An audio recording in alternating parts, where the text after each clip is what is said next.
Qui a tiré sur l'avion du président? Les circonstances de cet attentat demeurent très opaques. En 2014, une enquête a conclu que le tir venait probablement d'un camp militaire tenu par l'armée. Mais la boîte noire de l'appareil n'a jamais été retrouvée. On sait néanmoins que plusieurs militaires français se sont rendus sur les lieux du crash dans les 15 minutes qui ont suivi. Plusieurs témoignages laissent penser qu'ils auraient récupéré la boîte noire. Mais le rapport de mission des militaires n'a jamais été rendu public, même pour la mission parlementaire de 1998. Deuxième zone d'ombre, la formation du gouvernement intérimaire qui déclenche le génocide. Car ce gouvernement ne s'est pas formé n'importe où. 2 jours après l'attentat, les réunions des extrémistes Hutus se déroulent au sein même de l'ambassade de France, à Kigali. L'ambassadeur belge émet des réserves, pas la France, qui reconnaît ce gouvernement.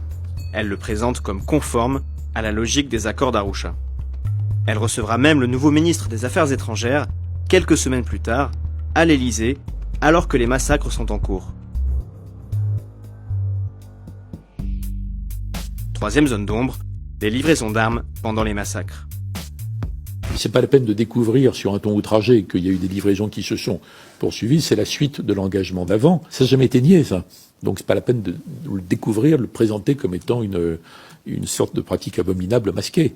Ça n'a rien à voir avec le génocide. Officiellement, ces armes sont fournies par Paris pour combattre les rebelles Tutsis du FPR. Mais le fait de livrer des armes à un gouvernement se livrant à des tueries de masse pose question.